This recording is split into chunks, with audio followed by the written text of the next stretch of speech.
एक बार एक भिखारी अपने जीवन से परेशान हो चुका था क्योंकि उसे अपने जीवन को चलाने के लिए भीख मांगनी पड़ती थी। इसी बात को लेकर वह बहुत दुखी रहता और दिन भर वह यही सोचते रहता कि उसके जीवन में आखिर बदलाव कैसे आएगा। यह सोचकर वह निराश हो जाता।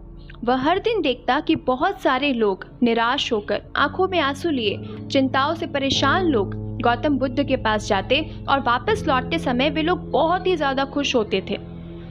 वह भिखारी यह नहीं समझ पा रहा था कि गौतम बुद्ध उनके साथ ऐसा क्या करते थे कि वे लोग बहुत खुश हो जाते।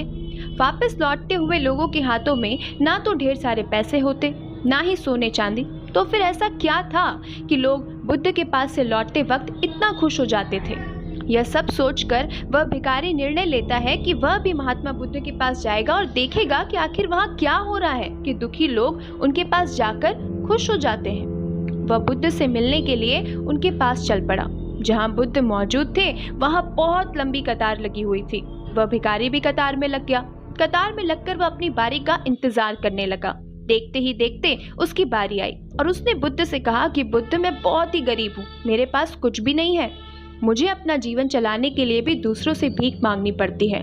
अब आप ही मुझे बताइए कि मैं अपने जीवन को कैसे बेहतर कर सकता हूँ। यह सब सुनकर बुद्ध ने कहा कि तुम गरीब नहीं हो, तुम्हें ऐसा लगता है क्योंकि आज तक तुमने कभी किसी के लिए कुछ भी नहीं किया, ना ही तुमने कभी किसी को दान दिया और ना ही तुमने दूसरों के लिए कभी कुछ किया।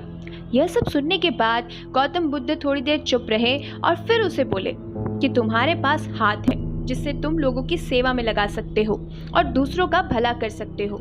इसके अलावा तुम्हारे पास मुंह है जिससे तुम लोगों से अच्छी अच्छी बातें कर सकते हो और दूसरों का हौसला बढ़ा सकते हो। यह सब करके भी तो तुम दूसरों की सहायता कर सकते हो ना। जरूरी नहीं कि दान सिर्फ पैसों से किया जाए। हम चाहे तो शिक्षा का दान कर सकते हैं, चाहे तो अन्न का दान कर सकते हैं। ऊपर वाले ने अगर किसी को पूर्णतः अच्छा शरीर दिया है तो वह गरीब नहीं है, वह बस अपने दिमाग से गरीब है। उसे इस विचार से हटकर अपना पूरा जीवन दूसरों की सेवा में लगाना चाहिए। बुद्ध की यह सब बातें सुन लेने के बाद वह भिखारी बहुत ही ज्यादा खुश हो गया और उसका मन अब संतुष्ट हो गया। इस कहानी से हमें यह सीख मिलती है कि हम सब इस बात की चिंता में अपना समय बर्बाद करते हैं कि हम गरीब हैं, लेकिन यह सत्य नहीं है। सत्य तो यह है कि जब तक हमारा शरीर पूरी तरह से बेहतर है, हम उसका उपयोग करके आगे बढ़ सकते हैं और खुद के जीवन को बेहतर बना सकते हैं।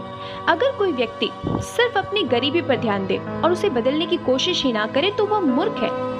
इसके अलावा हमें इस कहानी से यह भी सीख मिलती है कि दान सिर्फ धन का ही नहीं, शिक्षा का, भोजन का, अच्छे विचारों का भी किया जाना जरूरी है। अगर आपके पास धन नहीं है तो आप शिक्षा का दान कर सकते हैं या फिर आप दूसरों के लिए अच्छे विचारों का दान कर सकते हैं। इससे समाज बेहतर बनता है।